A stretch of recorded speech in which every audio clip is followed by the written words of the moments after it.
What's going on? This is Melvin. I'm here with KJ with Re-Brew. We're back in a brewery, which is phenomenal. Something's not right. Like something's my mic off. Working? I think so. I think it's working. Lighting? It's blue. Is the lighting off? Something. Lighting's on. I know what it is. Hold on. Oh. Right. That's better. That is more better. Yeah, so this is Re-Brew, Tampa's hottest real estate entrepreneur podcast, brought to you by Milestone Title. So we have brought myself over to the green team, and we are so excited to bring everything that we have been working on and collaborating on to the agents in Tampa Bay. We are so excited. So we're going to get this podcast. This is our first official podcast working with the same company at the same time. Exciting. So we are excited. Always excited. That means just more opportunity. More opportunity. We're going to be able to collab a lot more. It's going to be so much fun. So it's already fun, and it's going to be just more from here. A blast. Super excited. So where are we today? So today we are at Seventh Son Brewing in Dunedin. I looked around as if like the sign was around me. Looking for the sun? Looking for the sun's not here. The sun's gone. Yeah. Seventh Son. It's a little overcast, but it's all good. And today we actually have a special guest. We do. We do, and he's actually hiding behind camera. We're about to bring him on because we're going to talk a little bit about what we're drinking and talk a little bit about where we are and what they have going on here, and then we'll get into the meaty part of our topic today, which is leading with leadership. Leading with leadership. I know, surprise. What is leadership to you? I mean, it's really what we want to dive into and what leadership should look like, because there's different versions of leading, and we want to kind of debunk some of that stuff, give you some of our personal insights on some of those things, stuff that we've been through personally, maybe things we've seen or heard in the industry. We have, an actual leader here, has a team and is in real estate himself. And, we'll get some insights from him as well as to maybe some of the hurdles, some of the, wins, successes, all of the above. So we have a lot to dive into. Well, let's bring him on. So this is Sean Bates with EXP. We're going to let him sit in the middle and hold the mic. Do it. I don't have to hold the mic. You can hold the mic. You get to hold it. Thanks for having me here. I'm a little nervous because the way you guys are doing this is a little unconventional. I've never been on a podcast where I have to drink, so this is a little bit interesting for me. But I'm down for that challenge, of course. Hey, always something new. Yeah, so you might have to hold this for me now. So you can actually open it. Yeah, sure. Yeah. So we'll talk a little bit. We're at Seventh Son Brewing in Dunedin, pretty much right when you get off. What is that? 19. Yeah. Okay, right when you get off 19. And then we each have a little bit something different to drink today. So let's go over what we're drinking. What are you drinking today? I have the Bee Nectar Zombie Killer Hard Cider. Ooh. Well, that's a good one. And that is what really flavors? Good. Honey and cherry. Ooh. Really and I have a cranberry and raspberry one as well, but this one's really good. Oh, yeah, I love a good cider. I like the art in the can. Yeah, I know the can's kind of cool. Melvin, what you got going on? Naturally, anybody who knows me, I love sours. So what's better than sours on sours on sours with, nice little colorful palette, matching my shirt that I got from Seventh Son. So you are so on brand. Yeah, right this now. one's a Florida Weiss with soursop, prickly pear, passion fruit, and calamansi. Calamansi sounds very Game of Thrones. It does. I feel like that could be, like Queen of the Dragons, calamansi. Breaker of chains, breaker of fears. She's remixed. Yeah, it's close. Timu version. The Temu version. Temu version. So I've got a beautiful purple. That is really pretty. Seltzer, right? Not cider. This is a seltzer. As we know, make sure that didn't turn off. Remember last time? No, it's good. It's blinking. She's good. She's blinking. Yeah. Good. Blink twice. Blink twice if you're recording. If you're alive. This is a cotton candy seltzer, and they have the same flavor in a non-alcoholic CBD version, which is in a can. This is on tap, and then they have the CBD version, same flavor of cotton candy, and it really does taste like cotton candy. It does. It really does. It's good. The aftertaste feels like I just ate cotton candy, so. That's awesome. Cheers. Good stuff. And I'll go over it. So I took a picture of it because I wanted to kind of explain. Let's cheers. I'm getting ahead of myself. I'm getting ready to talk about more beer. I know, right? I just love Seventh Son. I am a sour enthusiast. I like to act like, I guess. So I always do try to search out the places that have the craziest beers. Seventh Son has always been at the top of my list. If I go to a bar or a restaurant and they're offering Seventh Son, I usually grab it. But just to give you some insight on some of the stuff they do here. So on the board right now, As far as beers, we have Tweety Impertinence. It's a brown ale. Slush Fun, hard blue raspberry cherry slushy seltzer. Say that 10 times fast. That one was good too. I said that one, yeah. Saison in Paradise with grains of paradise. Pink Balloons, which is freaking amazing. It's a raspberry lemon sour. Booty Wax, which is a rye whiskey barley wine. It's 12%. It's a 12%er. Yeah, you might need some Booty Wax after that one. Before you get your Booty Wax. You might need it. That's the Listen, that is it is. I mean, Booty Wax is followed by Sledge-O-Matic, so I mean, I'll let your mind wander there. But Sledge-O-Matic is a watermelon starburst jelly bean sour. That's insane. Starlighter is a pineapple Dole Whip ice cream sour for my Disney fans. You know what that is. That's just half of them. There's another half of the board we can go into, but more of their, kind of staples that they've always had. But tons of good beer here. Anybody who knows Dunedin knows there's breweries galore, so you can hit the trail and just go crazy. Yeah, and we're actually doing that later today. We're going to have a little meeting after, get some food, and then we're going to hit the trail, and we're going to set up some more podcast locations over on this side of town because there's so many. But let's talk a little bit about what Seventh Son is and how it got started. So thank you. You're welcome. So Seventh Son Brewing is woman-owned and brewed by Devin Krebs. So Devin sounds like a guy's name, but it's actually a very fun girl with purple hair. She's awesome. She's so cool. You have to come just to see her. She started this back in 2012, so it's been almost now 13 years. We were trying to do the math on that. Is that right? 13 it's Monday. years? My math sure, is let's go my with math that. is on sleep mode. I don't do math in public, but so she went to college and got her degree in fermentation science, which I had no idea Wild. that you could do that. Like, Yeah. I'm going to go to school now to learn how to brew beer. Yep. But she did it, so that's why everything's so good here. In fact, they've won multiple brewery awards, and you'll see Yes, them they have. on the wall here. Best small batch brewery, best small brewery, multiple awards like that. Let's talk a little bit about what they have going on during the week. So Thursdays from 7 till close, they do what's called Local Love. So if you have a local zip code in your driver's license, you get half off. That's cool. Very cool. So Thursday, 7 to close. Monday through Thursday, 12 to 2, they have liquid lunch, and that's $5 beers. The first Wednesday of every month is karaoke. Come early because it does get packed, and there's no genre of music that is not allowed.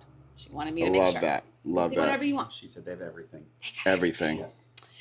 Old location that they used to have of Seventh Son. They used to have another Nebraska. Yeah. In Nebraska and Tampa. Now that's been bought out by Magnanimous. Thank you. I was like, I'm gonna mess up that word. You knew I saw your lips already forming. And now those people do their contract brewing for some of their mainstream brews, and then she does all of her specialty brews in-house here. So there you go. Come check out The more you Devin know. here. The more you The know. more you know. Yeah.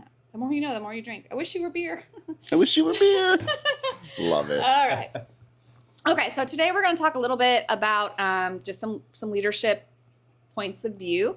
So Sean, I'm gonna have you start us off with some backstory on how you got to where you are now, what your background is before real estate, if there was one, and then kind of your team situation at the moment. Do you want to give him? Yep. Or okay, Yeah, now you get an orange mic. Yep. All right.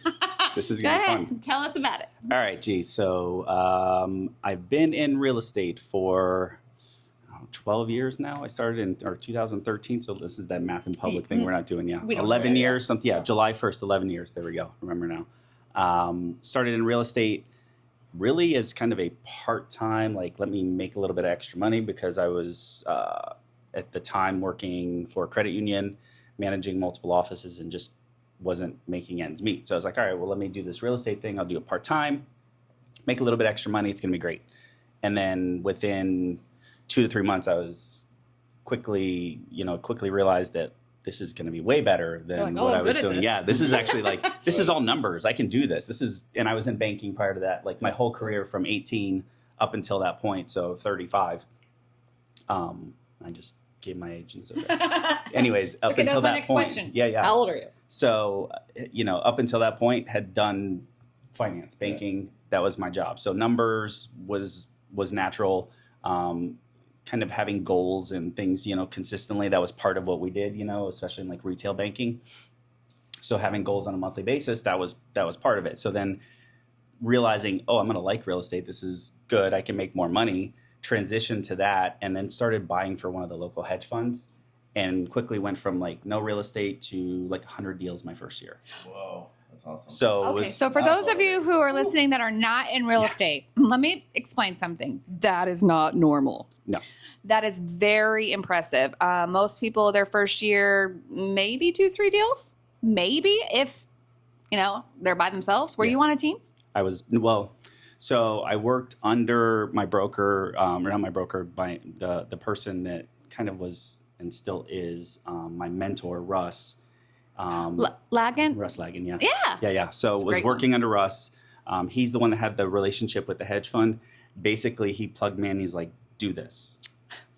So that's it. I was know like, how that feels. I can do that. Right. And it just, every day, day in, day out, day in, day out, that's what I did. And it was all numbers, and it was math, and it was hitting numbers and goals and stuff that I was used to. So I was like, all right, I can do this. So basically, we were buying for them as much as we could. Wow. Is what happened at that time.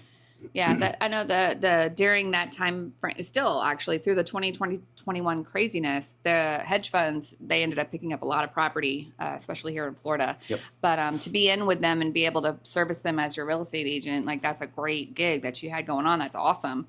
So for those of you not listening, like that's a tremendous success, just so you know. Yep. So then you're not there now, right? You switched. So then work us through that. So kind of all along, one of the things that Russ kept telling me was that I was going to have to figure out how to run a regular business because, this isn't going to last forever.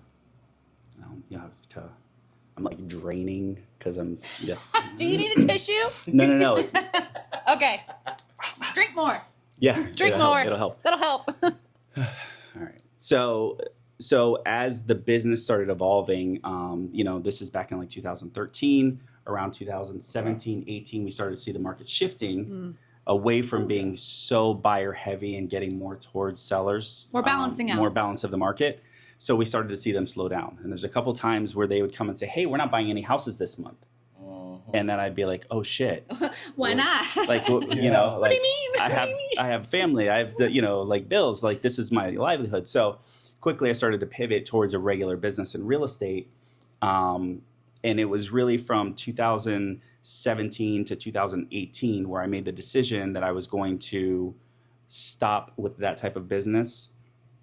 And I was already working on my own business and already had my own clientele, my own sphere of influence business. So that was kind of about 50-50 by that point. But in 2018, I decided that's it. We're not going to do this anymore. Too much time, too much energy. The return's not like it should be. Let's go, go and start a team. No, you weren't with EXP then, right? Because Nope. You didn't join them until 2020? When did you join them? So I started with EXP November 2018. 2018. Oh, so right when EXP got off the ground, really? Yeah. Okay. So before that, I was with Carrington Real Estate. I was there by acquisition. They purchased Realty Direct. Mm-hmm. So we ended up at Carrington, and I was there for 2 years. Carrington was great. Not a bad company at all. The problem was if you're the top agent nationwide consistently and you're not using their systems and you're not using anything that they have to offer, then something's not working, right? So, you're like, so I figured, okay, top. I need value. I need, I'm fine paying a broker to be somewhere, right? But I wanted to make sure that there was value for being there and I was getting something in return. And I kind of felt like I was starting to get stagnant. So that's when I started looking around, exploring different options, looked at different brokerages, looked at Remax, looked at a couple smaller boutique ones in the area. And then as much as I tried to poke holes in it, realized that EXP was the place to be. Yeah. I just couldn't find and that was because of the recruiting thing. I don't want to be a recruiter. I want people to think I'm there to recruit, and that's not my deal. I like selling real estate. Right. I like being able to help people. And what I came to the realization of is I can help people and I can help other agents do the same thing at scale so that we can grow to something bigger. Yeah. So I hang my license with EXP as well. also not a recruiter, not an agent attracting kind of person. I joined because of my upline has extreme training opportunities that you would otherwise pay thousands of dollars for. So EXP does offer, it's a cloud-based brokerage. So there is very few brick and mortar unless you run a team. So you actually have a spot that your agents go to. Office, and it's at Foreign Co, right? Because we were there the other day. Yeah. So if you are with EXP and you are with someone who has a brick and mortar type place, then you get more of that like team atmosphere. Right. Otherwise, you're just kind of on your own, but you're using a lot of the resources, tons of resources. KB Core is a monster. Yep. Like you can go over. And Lofty is there. Chime now is, Lofty is Chime. theirs. Yeah.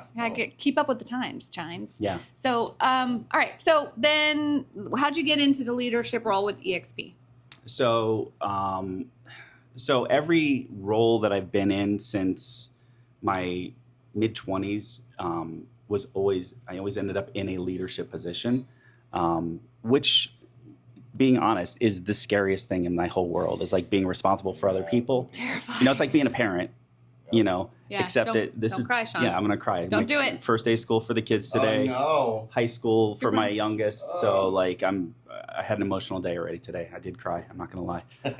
You shouldn't lie about that. You should be proud. Like, I'm a loving parent. Just the kids. Do it for the kids.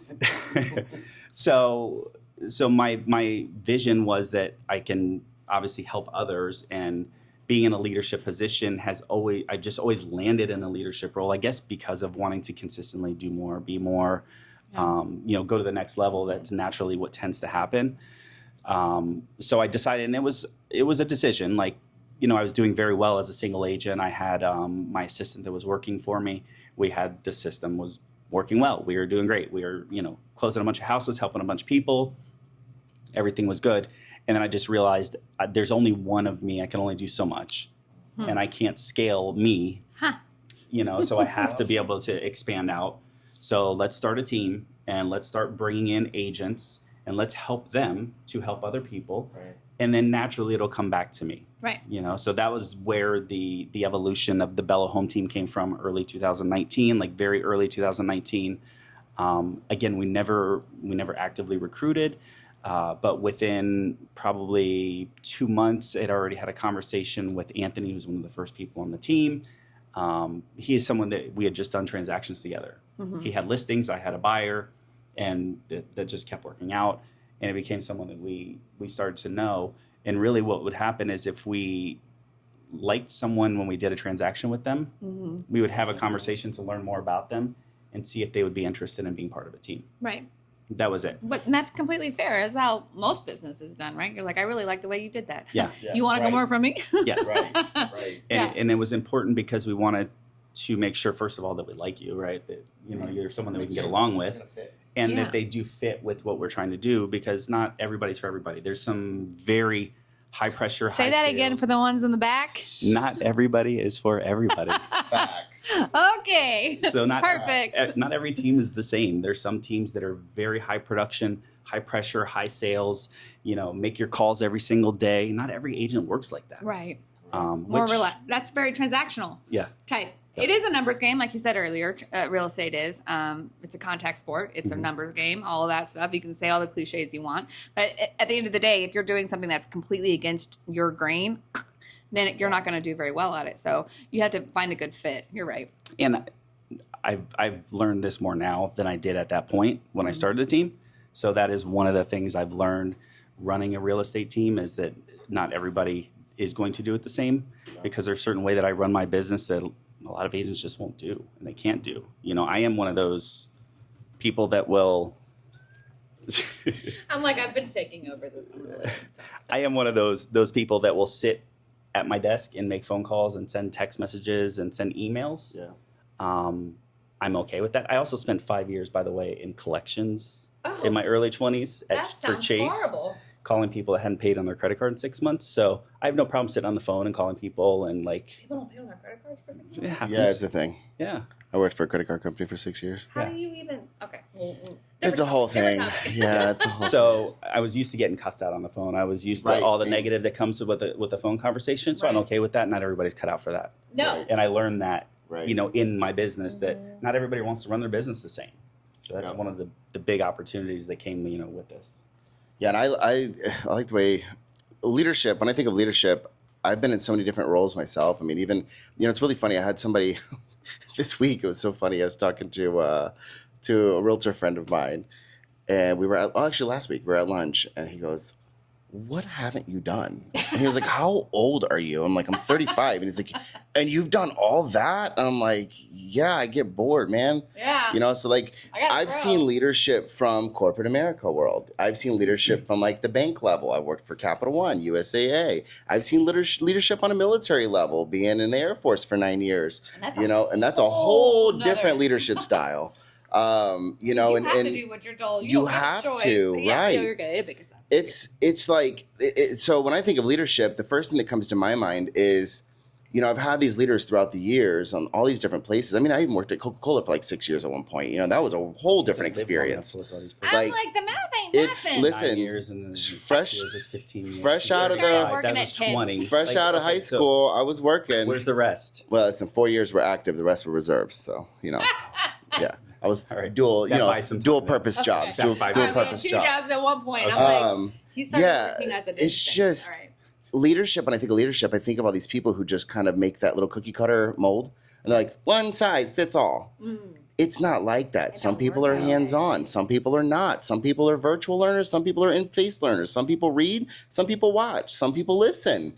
You know, it's like, and when you get that leader that just wants to copy paste, I've never seen it really work out in the long run. It may work out for some because you've been in those brokerages, you've been in those businesses where, you know, you get those employees that are like, I don't show up to the meetings. I just do my own thing. Right. I mean, we have a whole group of our friends that we know at our brokerages that are like, they don't show up to any of the things ever. Doing their own thing. But they're successful as hell, and they stay there because they have longevity. They have, you know, they have their seniority there. They have whatever their, you know, agreement was at the beginning of time, and they're like, I just do my own thing, and I don't need a team. Stay in their lane. Yeah. Yeah. You know, and then you get those people that are hopping left and right, trying to find their fit, trying to find their passion, trying to find their team or their home or their family, you know, and it's just like, is it a leadership problem? Like, have you really deep dove? Like, is it the people that you're having a problem with, or is it the way things are being led? And I think a lot of people have to take a step back sometimes and think about who's leading, how they're leading, if that even aligns, regardless of the team and all the other stuff that comes. Yeah. If you're not aligned with whoever's, you know, steering the ship, might not be the best fit. But I don't think a lot of people go to that route, and I also don't think a lot of people have, for lack of a better word, the balls to be like, hey, I have an issue with this or how this is ran. And I'm very much that person that's like, you don't know what you don't know, you can't really fix, right? But if someone brings it up to you like, hey man, I didn't like that this happened or that happened, right? As a leader, a good leader will step back and go, oh, you know what? I did not really realize that's how it came across. I didn't really realize that was how you were being impacted by said action or lack of said action. Yeah. But I don't think anybody not enough people, I think, take the time to go up. I'm very chain of command. That's, you know, military in me is chain of command. You know, you go through the proper levels to get there, you know.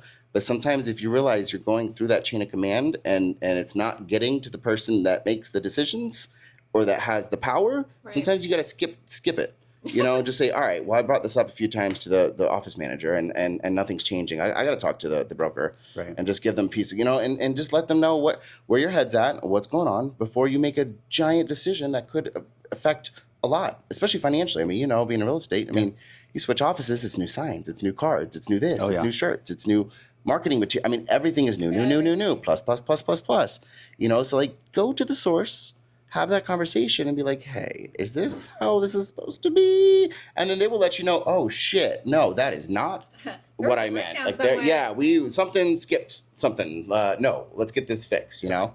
But that's what I think of when I think of leadership, is I've had very few leaders in my career that actually come down to your level and like understand. A lot of it's just very dictator, like you got to make, especially call center world, you got to make this many calls, you got to do this, you got to make this quota. And it's like, are you taking into consideration, like, my calls are going long, like, I'm missing my lunch break, like, are you looking at all those pieces, or are you just telling me, like, you got to hit this number? Right. You know, and I think a good leader adjusts and adapts. A big picture leader, Yeah. What's your leadership style? Good so question. I want to want to add on to what you were saying. So that is one of the big challenges that I faced in the last 2 years with having a team as the team grew larger, was seeing as people came in and they would see things differently, and me being so focused on, okay, this is how we're doing it. This is the way that it's always been done. Like I can vividly remember saying, this is how it's been done. That's why we do it that way. This is the model. This is the way we do it. This is the way we do it. And then it falls apart afterwards. And I'm like, well, that didn't go well. I didn't put the people component in there. Right. Whoops. So that's been a big factor for me, because I'm very like A plus B equals C. Let's do this. And then not realizing like what other people are saying does make sense. Right. And then seeing things change and adjust, you know. So obviously realizing that after the fact, it's as a leader, you're constantly learning and growing and adapting and, you know, building yourself to be better and more effective for the people that you are there to lead. One of the big things I think that's really, really important is continuing to focus on what the larger vision is for the overall, you know, whatever that goal is. So that way everybody always has their piece of it. I know that I've seen a lot of teams that have really reduced in size or just disappeared in the last year, especially as the market has shifted. And I think a big portion of that is because as leaders, we got so focused on the survival of the business that we forgot about what the bigger vision is, and the bigger vision has everybody else in it. Right. When you go back down to what the business needs are, that doesn't take into account everybody else. That's a really good point. It's a really good point. So that's one of the big things. I think that's happened a lot. Yeah. Kind of like everywhere. Yeah. People have forgotten that there is a big picture. Right. And you have to think about everyone and not just the bottom line. Yeah, that vision has to be big enough for everybody. Right. Always. And has to be what everybody's going towards. Otherwise, if it's not the focus, it shrinks back, and then all of a sudden you see things going backwards. You know. Yep. And I can relate on a personal level, because that's how I feel like being where I'm at, and I think you're gonna, you know, get a sense of what I've been feeling. You know, where I'm at now with Milestone, there is a vision, but that vision is aligned with all of us, and everyone wants to help everyone achieve their goals. You know, and what's really nice about that is, and this is something that happened with me and Tony, you know, one of the first conversations we had was, what are your goals? Like, what is it that you want to achieve? Right. You know, and I think it's huge, even in real estate, because you can get there and you can assume, oh, you're in real estate, you want to make a lot of money. Not always necessarily their goal. You know, like my goal has never been to make a ton of money. My goal has always been to help other people, because that's what fills me. Now, the money now is starting to, you know, fall where it needed to fall. But that was never my primary focus, was money. Right. It was people, you know, and I think there's a lot of power in leadership just to sit down with your people, you know, whether it's monthly, quarterly, whatever, because goals shift, goals change. You know, they could have a goal to hit 5 deals this month, and then that goal shifts to 10. That goal could shift to be listing side, not buy side, who knows? Right. But I think there's a lot of power in just getting with your people on a regular basis of some sort, just saying, all right, let's talk.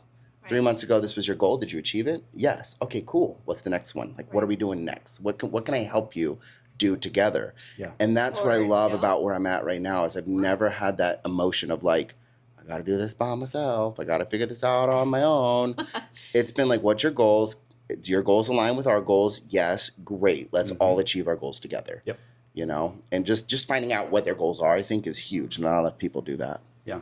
So, I mean, I was just going to say, because you are in a position to lead so many different people and different lifestyles and different whatever have yous.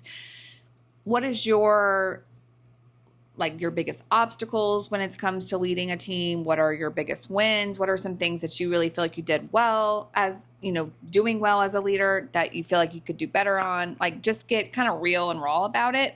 Because if there are a person listening that is in a leadership position and they're like, I feel like I'm not connecting. Yeah. And I don't know what I'm doing wrong. Like, maybe we can kind of fill in that gap. All right. So you asked like 7 questions. I sure so did. I'll start with the first one. You can pick whatever you want to do. Biggest obstacles, I think. So obviously the vision thing is still an obstacle. That's always first and foremost. I think being focused and staying in my lane, and then also having a team at the same time has been a challenge. So it's hard for me to let go of the production piece. and being there and helping people, because I do like doing real estate. I do, and I'm driven to close homes. I like it. It's fun. You know what I mean? I have a reward from that. So trying to pull away from that and then push that to a team at the same time has been hard. It's been a challenge.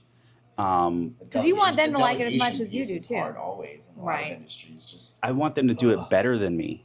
Yeah. But still be part of the team. You know what I mean? And the hard part is as you grow, agents within the business, the tendency is for them to go off on their own and do their own thing. Mm-hmm. And that's been really, really challenging for me, because then I take it personal, like they left. Whereas I want them to stay forever. I want everybody to be together forever. Like we're a family and we love each other, and let's do this, and it's fun. So when they get to the point where they grow and they want to go do on their own, that's hard. Or when they leave because they don't get the value that they feel they should be getting, that's hard. So those are the big challenges for me as a leader. Is when it's not when you have the people, it's when you lose them.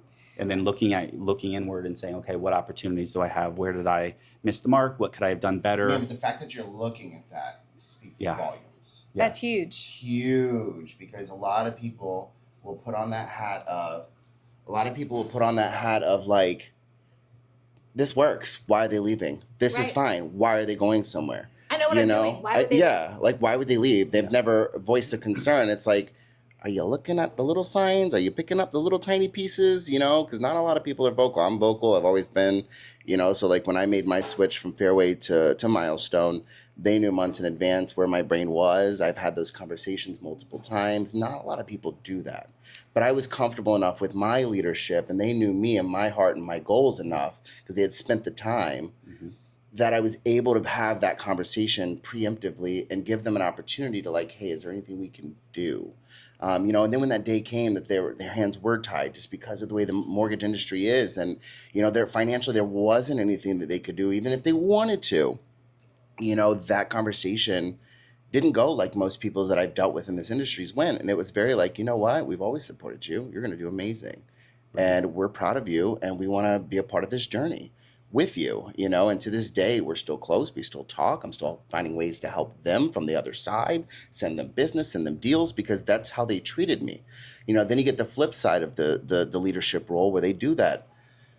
Well, you had everything you needed. I don't know why you left. It's like, just take a second, just ask, okay, what was it? Be bold, be honest. Feedback is huge, and I know it's hard. One of the things I took from GoGo at the beginning of this year and end of last year was that whole, delegate, automate, and eliminate, and the delegate part seems to be the hardest for most, because, we like to have a control. It's been a struggle for me, even at Milestone, to delegate, because I'm used to having my hands in, and now I kind of get it and I pass it off, and I have to trust that the team's going to do what they need to do to get the job done. Right. Because that's how it works in title.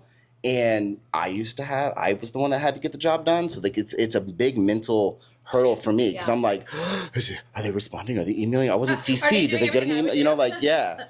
But it's definitely a hurdle. But again, going back to your leadership, having a team that you can trust and that supports and that's there speaks volumes. And if you can create an environment where that stuff is encouraged and your voice is encouraged to be spoken and listened to, it's a game changer, because a lot of people just want to feel heard and they want to feel like they're a part of something bigger than themselves. Yeah. And a lot of these brokerages aren't doing it right. I've dealt with some this year that were just, hey, you got to post this way and say it this way, and my logos have to be on everything, and you can't do this without that, and if you do, I'm going to breathe down your neck, and da-da-da-da-da. And those people are like just fed up. They're like, I can't even be a human. Like and a lot of them are new to the industry, and they're looking at me like, is this normal? I'm like, not really. No. It happens a lot, but not normal. I wouldn't consider it normal. But I just take that to and it's sad, because those leaders are very intelligent, very wealthy, very good at what they do, but almost to a fault. Like they're so good at it that no one else could be as good as them.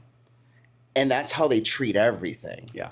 And it's weird to see that lens on it, because it's like, I get that you've gotten where you've gotten to being the way that you are, but like, we're not like that. You know, you got to let loose a little bit and let them breathe, let them flap their wings, let them fail. That was the biggest thing that Marshall and Rich loved to tell me all the time. Mm-hmm. They were like, you got to screw up to get better. And I was always so nervous doing mortgages. I was like, oh my God, I don't want to run these numbers. Or what if I'm off? What if I tell them their closing costs are this, but then like I missed something and they're that? And he's like, Melvin, you have to screw up. You can't perfect it. You have to screw up. And when you screw up, you now know the next time what not to do. Right. The more you fail, the more you win. Yes. Yeah. You know, so that was really weird to come from all this corporate America, you know, black and white perfectionism, like stuff, to then have a leader that's almost completely hands off, like, yo, fuck up, find out, you know? Don't fuck up and find out. Fuck up and find out. Like, that should be a t-shirt. And that's how they rolled. And I was like, Leadership 101. Yeah, Leadership 101. Fuck up and find out. There's your hook. I really like that. That's the name of we're going to change the subject. That's going to be the title of the show. Leadership 101. Fuck up and find out. Changing it. Approved. Done. Can't give me a mic. But I mean, it was hard. I mean, for me, I am a bit of a perfectionist. It is very hard for me to let loose and like not let loose, but like business wise, it's very hard for me to like let go and just be okay. Someone had to tell you, stop working. Tony texts me sometimes like, stop, you're on vacation. Stop. Working. Don't text me. I'm like, I can't. I know. You know, but it was a lot, and it helped me. You know, it's one of those things like it's like basic training. While you're there, like, oh, this fucking sucks, and then afterwards you're like, oh, that was fun. That was wild. Wow, I learned a lot. Yeah. You know, so I don't know. Leadership it could be rough, and for those that listen and are like, you may be resonating with some of the stuff that we're saying. Figure it out. You know, if you like where you're at wholeheartedly, but you're having an issue with onesie, twosie things, or like there's some constant theme that just like, this doesn't ring right to me, talk about it. If you talk about it and you find that is how it's going to be and it's not going to change, all right, cool. Let's look at plan B, plan C, and start coming up with an idea. But like, talk about it with someone other than your other coworkers. Yeah. Talk to the people that are in power. Talk to the people that can make the decisions and actually give you their perspective. You know, and I'd say, and I know you've probably dealt with this on your side of the fence too, is don't go off the he said, she said of some other agent that works at the same office. That happens so often where, oh yeah, can you believe they did this? And I can't believe they did this on my deal. He would never do that. Or go to the source, you know, like it does. The game of telephone thing is real. In this industry, it is the rumor mill it's like drama and rumors all over the place in real estate. Yep. You know, if there's truth to it, great. Take it to the source and find out what the truth from the horse's mouth. I don't know where that saying came from. My horses don't talk, but you know, like just go to the source. It irritates me that people sit around the water cooler and sit in the break room and meh, but then they never actually go to the person who said thing or came up with said rule and be like, yo, I heard we had to do this. 9 times out of 10, I guarantee you, their answer is not going to be what everybody else is saying it is. Like, you're going to hear their perspective. You're going to be like, oh, that does make sense. No, they're totally blew this out of proportion. Like that's, of course you have to do that on contracts because or else this is what happens if you don't. Yeah, you know, a lot of people do that, especially on the legal contract world and documents and addendums and all the things that are changing with NAR and all this stuff. Everybody's going off of he said, she said. Go to the source or do your own research even, you know, like this is happening with the Olympics. Or learn what the contract reads and understand it. Correct. Yeah. You know, and if you don't know how to learn, upload that bad boy into ChatGPT. It's insane. They have no idea. They have no idea. It's 13 pages. You know, but like I don't get involved with politics, the Olympics, none of that stuff. But one thing that drove me up a wall was that whole Olympic situation with the boxer girl. Oh. Everybody just spreading all this stuff. And when you actually learn, she just got a little extra. She's always been a woman. She's in a country where they actually kill anybody that is same sex, trans, likes other people that are the same. They kill them. Like that's her country. Yeah. But they're like, oh, I'm like, y'all are nuts, man. She's just a little extra. You know, so I was like, flip the roles. I'm like, you know, let's say she's gorgeous, beautiful, looks like, I don't know, Jennifer Aniston, J-Lo, something like that. But she's got a little extra. Now is it a problem? Like, I mean, J-Lo's hot. Come on now. I don't care how old J-Lo is. I'm older than you. I also like Mila Kunis. She's cute. I like her. Sabrina Carpenter. Maybe. She's got some weird music. I don't know. But my thing is, like, do your research, get to the source, find the person that's in charge that maybe came up with this rule. parameter or guideline, overlay, whatever you want to call it, and be like, yo, here's what I heard. Is this how we're supposed to be doing this now? Right. And then let them tell you the reason, and we had a whole episode about the why. Like we were talking about finding our why. Find the why behind the decisions some of these people are making. You know what I mean? Because then you might like them more for their why and for their explanation, or you might realize this person shouldn't be in power. It's probably not the place for me.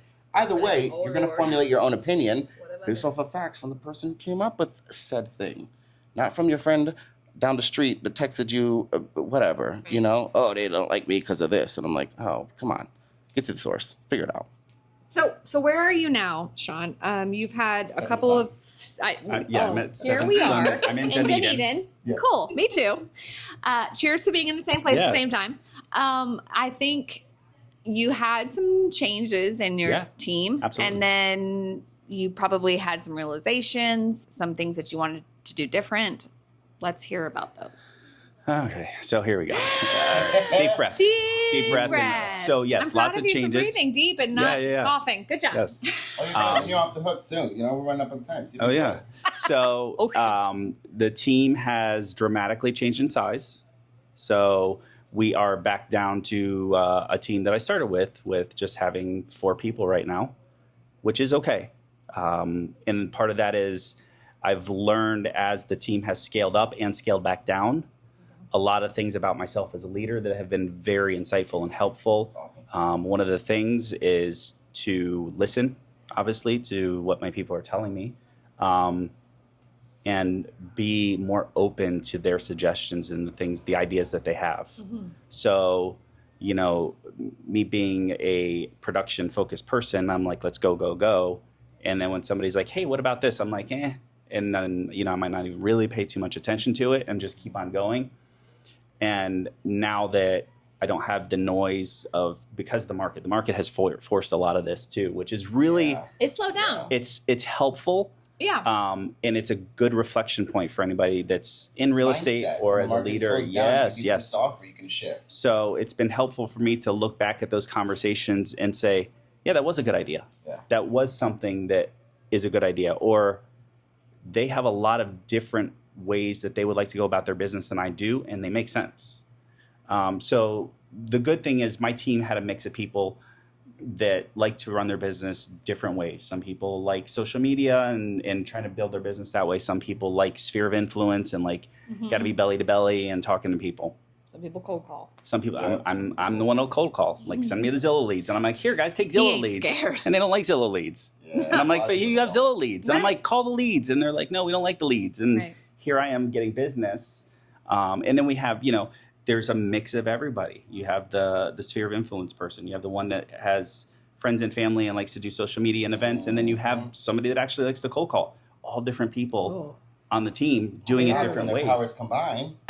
Right. Captain So Planet one of the big things for me is understanding how to lead people based on what their focus is, what their goals are, how they want to build their business, because there's no one way to do it in real estate. So how do you do that? How do you help someone that's completely different than how you operate?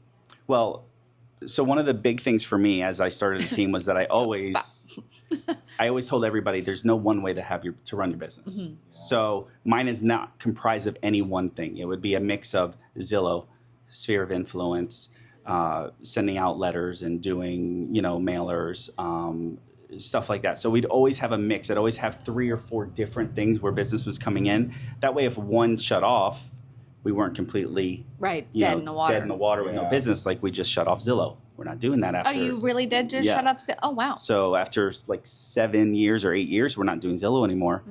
And I had a little apprehension. And now afterwards, I'm like, I don't have to spend that money anymore. Right. You know what I mean? Focus on all this other stuff. Yeah. I'm like, we'll just go throw it somewhere else in something that we enjoy or that we'll get a return on. So I'm excited to help your team grow. I know. I knew that there was always multiple ways to do it.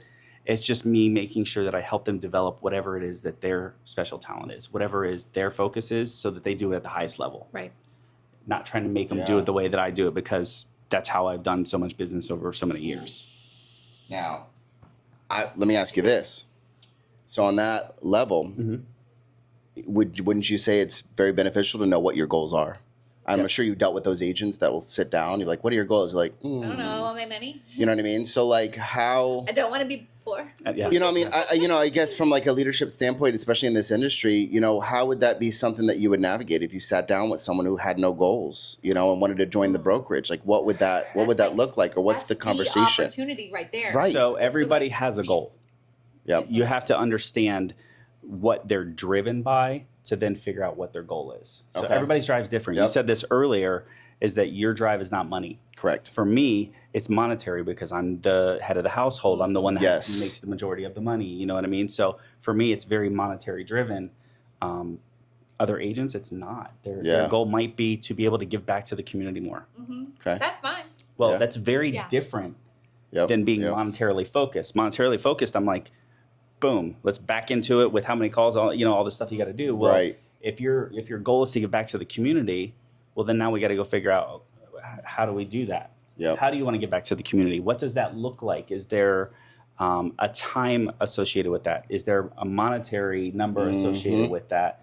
And then connections. Right. Yeah. And then how do we back into that? So it's very different mindsets. Yep. And everybody has a goal.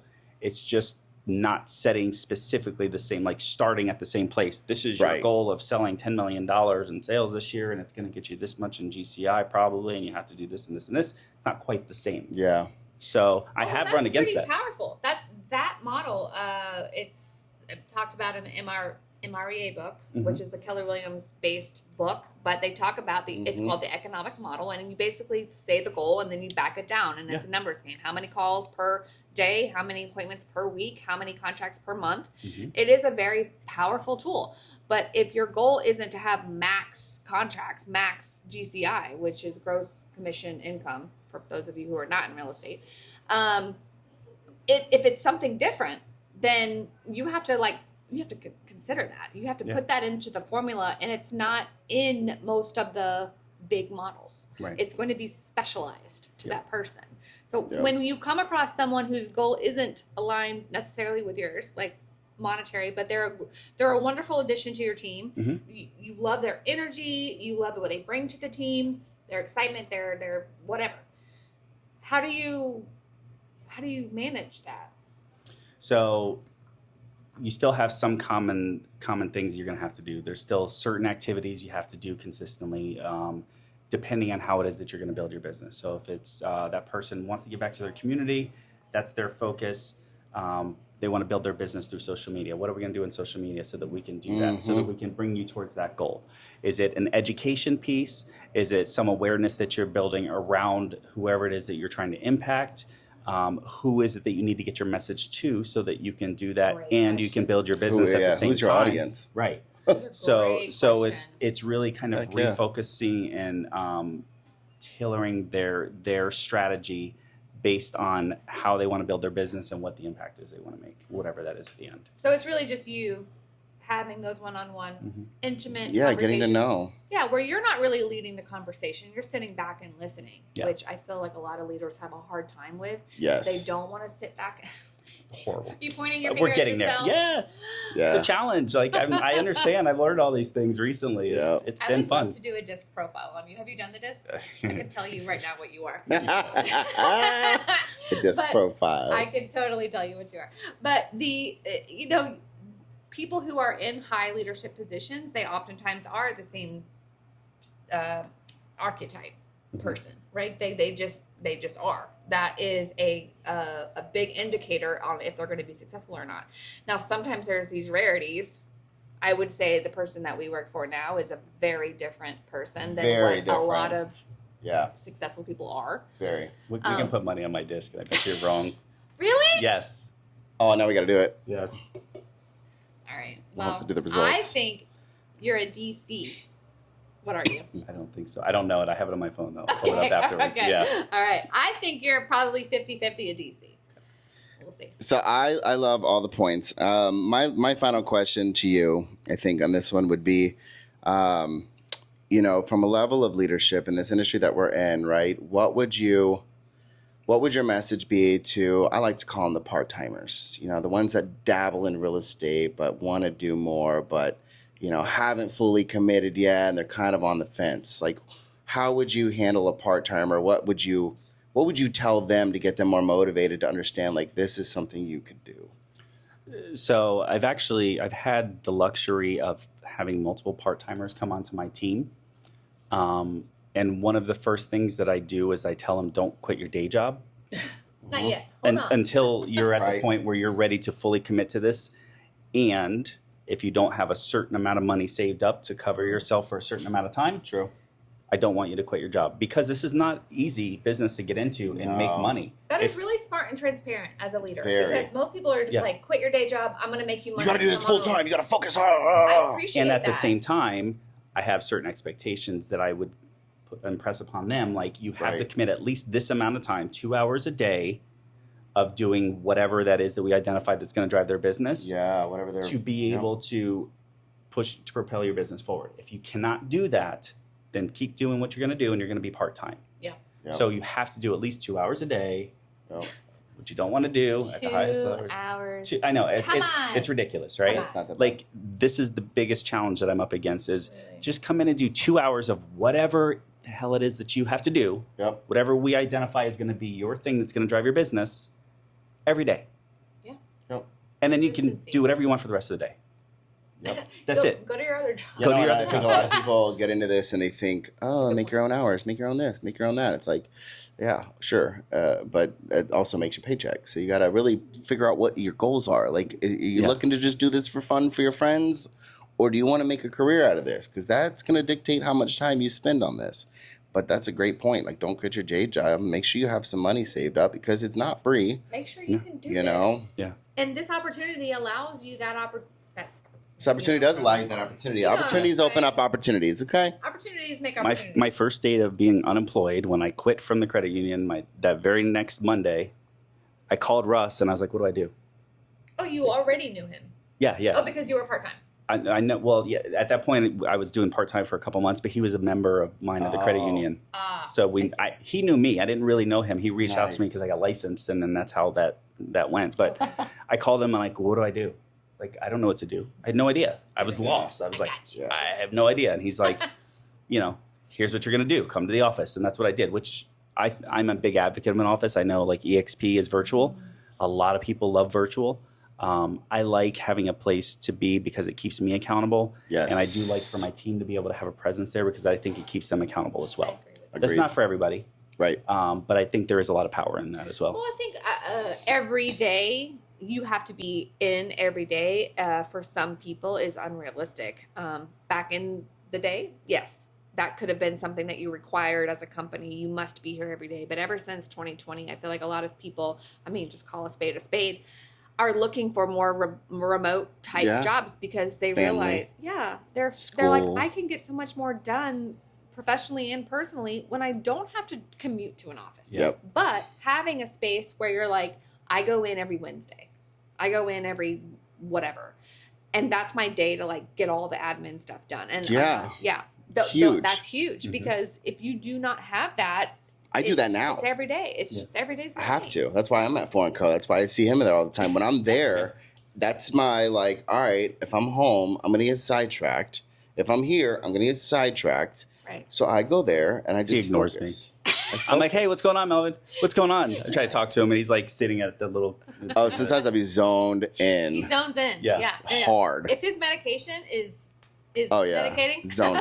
Oh, he's. Otherwise, I'm like, squirrel. you'll know which days. Yeah. Oh, yeah. Yeah. Hyper focus. And I won't leave until something's done. I don't care what it is. But no, I love it. I love the leadership talk. Yes. And thank you It's so huge. much for Yeah, it's coming been fun. on. Like, I know you were not feeling so great over the weekend. I'm glad you pulled through. Me too. And We were ready to go making- plan B, but I was like, we saw you in the parking lot. I was like, yeah, no I plan was B. like, he goes, "Do you have a plan B?" I was like, "No." And I'm like, trying to come up. I'm like, Plan "He's B. here." Yeah. So that's perfect. But thank you so much. Like, Thank you. I don't know if you want to say a little bit about, like, your team and I don't know if you're recruiting at all. So, not actively recruiting. The one message that I put out recently on social media is if any real estate agent out there, it doesn't matter what brokerage you're with, what team you're with, if you're struggling with your business at all, just reach out to me. We can talk about it. I'm willing to help. I'm not looking for anybody to join my team or to come to EXP or anything like that. I'm at a point where I love just giving value and helping in any way that I can, and would be happy to do that. So please feel free to call me at any time. Yeah. So he's Sean Bates with EXP, but also your team name is Bella Homes. Bella Home Team. Bella with an O. Bella with an O. Yep. Okay. So you can look it up either way. Do you have a big presence on like social media or just a website? Facebook, Instagram, Facebook? YouTube. We're out there. Oh, YouTube too. Is it just called Bella Home? Tampa Home, Bella Home Team. Yeah, it's Tampa Home something. You're like, I don't know. My sister wants that. Right. We have people. We have people. We have people. Delegate. That's the delegate. That's the delegate part. Because if you don't delegate, if you don't delegate, you'd be screwed. I don't know how to do everything. Yeah. I can sell houses. I can talk to people about that. A lot of other stuff is not my forte, so I have people to do that for me, and that's one of my big opportunities that I've learned as well. Is I don't know everything. I can't do everything, so I will have somebody that is better at it that's going to help me with it. Yeah, see, I'm a big proponent of like stay in your lane. What you know, you know. What you don't know, you don't know. If you don't know how to do it, stay in your lane. Find someone to do it for. I mean, that's why they hired me. Right. I mean, that's how I even came about at Milestone. They're like, we're really good at all this, but not all this. But none of that. Yeah, and then poof, here I am. So if you're an agent who doesn't have the funds to do what Sean is doing and paying someone to do the stuff he doesn't know how to do, the team at Milestone, we kind of supplement that until you get to the point where you can bring on your other people. So definitely reach out to us. Do you want to share your Instagram handle or anything like that before we head out? If not, I'll have them in the show notes too. Like, what is it? At Sean Bates Real Estate, at Bella Home Team, something like that. Yeah, one of those. Okay, just Google Sean. I'll put it in the show notes. We'll have everything. Brewery, all his details, website, all that. I'll make sure it's all in the show notes for everyone. So give him a follow. Reach out if you have any questions. We appreciate you. Do you have any closing comments on our first Milestone podcast together? No, I'm gonna cry. Oh my God. No, I'm just very thankful for this opportunity. I love getting to work with all of the connections that Milestone already has. I would not have been able to work with Sean prior to joining because he's a very loyal Milestone person. So I was like, ooh, I get to meet. Couldn't even get lunch. He's like, I tried. Couldn't even get this man to eat.